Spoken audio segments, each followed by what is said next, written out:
Tadi bata di renungan ta bas bagian da buat surat Matius Matius 4 ayat 11 bagian da kata di bata percobaan man Yesus sebagai kesaksi badia kesah di bata mabai Yesus ku gurun pasir guna icubai iblis. Kenca 40 hari 40 berengi Yesus laman digejapna melihe. Emakara iblis mencubai ia nina. Kita kenka manak di bata salih kendage batu endah jadi roti. Ngale Yesus nina likap tersurat ibas pustaka sibadia labo alu roti saja manusia ngeloh. Tapi arah tetap kata si iblis ken di bata. Jenari ibabai iblis mo Yesusku Yerusalem jana isruhna ia tedis ibabo anjung rumah pertoton. Jenari nina man Yesus adi anak di bata kinkam. Dabuhkan man bandu kuteruh. Sebab lit tersurat ibas pustaka si badia bagenda. Disuruh di bata kap malaikat nare jagai kam. Ditatang nang kam alutan na telah na hendu pela terantuk ku batu. Ngale Yesus terpilih tersurat ibas pustaka si badia ulah cubai di Tuhan di batandu. Ibaba iblis ka Yesus ku delang si sehkel ganjangna. Jenari itu doh kena man Yesus kerina kerajaan doni enda. Ras kini baya kena. Ina iblis man Yesus. Kerina kerajaan doni enda ras kini ulin na kubereken man bandu. Dinggit kam berjimpuh nembah man bangku. Maka ngale Yesus ni nalaus lah iblis likap tersurat ibas pustaka si badia. Sembala Tuhan di batandu jana. Lah saja ngenca ia saja ngenca patut disembah. Kedungan na itaringkan iblis Yesus maka reh malaikat nampak dia. Ya. Enda surat Matius 4 sama nurikan karena tupung Yesus cubai tapi percuban i gurun pasir. Nah jadi surat bahan tema bas 3 perikop. Maka apa mungkin manusia tidak berdosa? Apakah mungkin manusia hidup tidak berdosa? Nah jadi bas perikop edan dais tuna percobaan dicoba gitu ya. Jadi Yesus itu sebagai media contoh ya. Yesus itu sebagai contoh manusia. Jadi bahan ikutan, jadi pedoman ya. Jadi Yesus dialah nari ngonaki ke surga, tapi ia meninggalkan contoh ya, contoh guna jadi ikutan ta. Janah ibas bagian enda adisi pergermatkan ketika Yesus mendapatkan tantangan gitu ya, tantangan cobaan dalam kehidupan. Jenda itu dikilit telu situhuna tantangan sini dicidahkan. Tapi situhuna telu tantangan ini adalah mewakili dari seluruh problem kehidupan manusia. Telu tantangan ini menjadi mewakili seluruh problem kehidupan manusia. Nah, jadi Anda bicara tentang pertama soal melihe.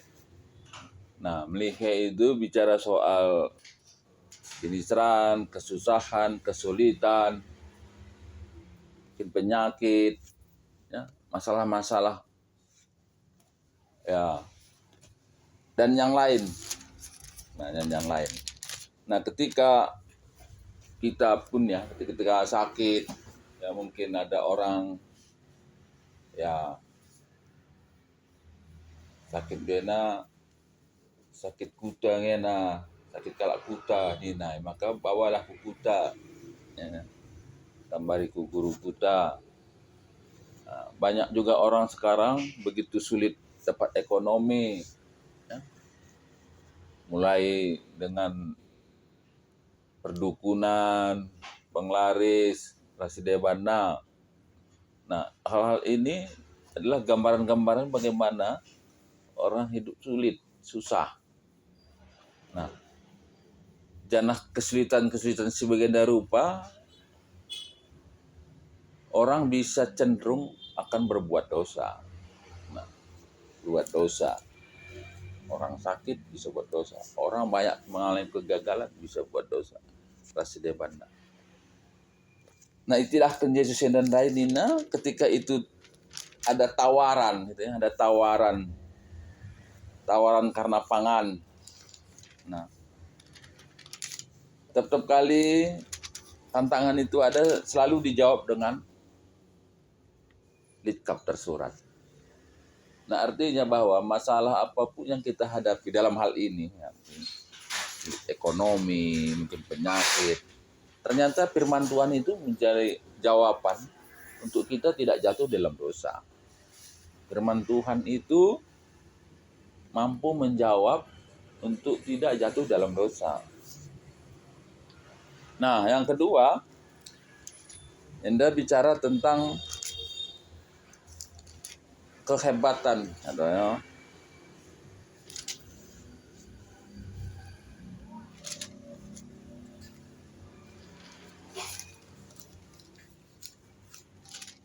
Nina anda agenda ibabaye mau iblis ma Yesusku Jerusalem dana isruna ya tedis ibabu anjong-anjong. Jenar ni naman Yesus adi anak dibata kengkam dabuhkan man bandu.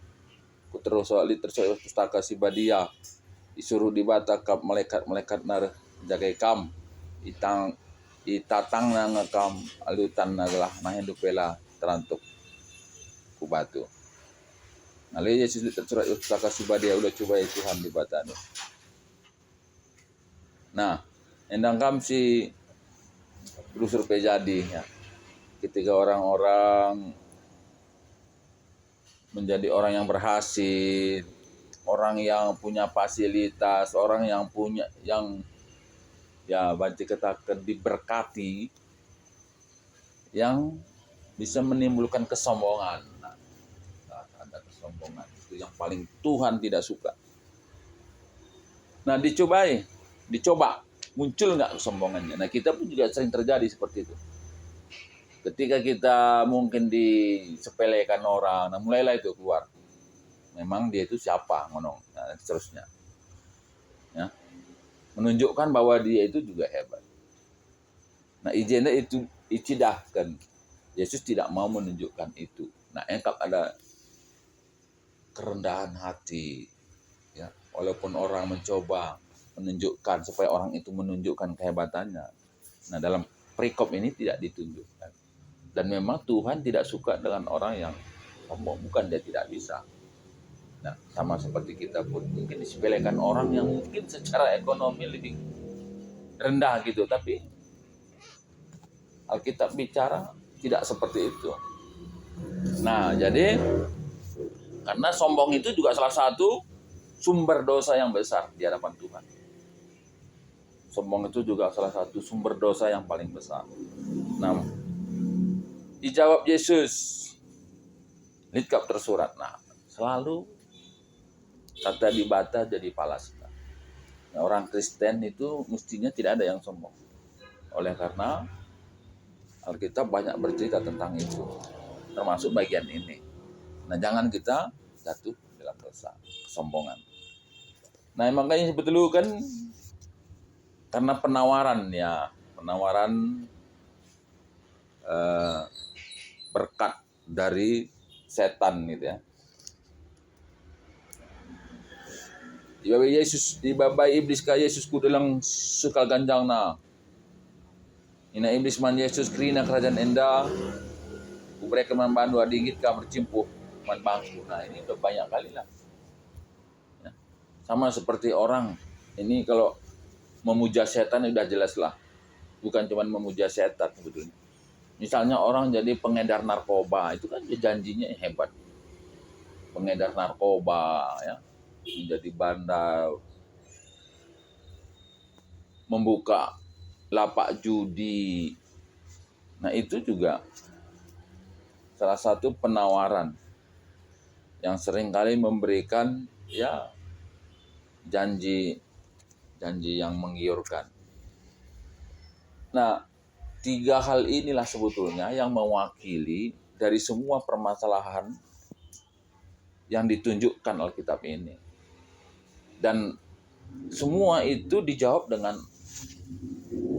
kitab tersurat. Nah, jadi firman Tuhan ini memampukan orang untuk tidak melakukan dosa, untuk tidak jatuh dalam dosa. Dalam perikop ini, Yesus tidak jatuh di dalam dosa. Nah, mungkin orang bilang gitu ya, oh, Yesus itu kan Tuhan. Ya. Konteks Alkitab, khususnya Injil, bahwa Yesus itu 100% anak Allah, 100% anak manusia. Ya. Artinya, Yesus menunjukkan pola hidup yang menjadi contoh. Jadi contoh itu bukan sesuatu yang tidak bisa dikerjakan. Sesuatu yang bisa dikerjakan maka dibuat menjadi contoh.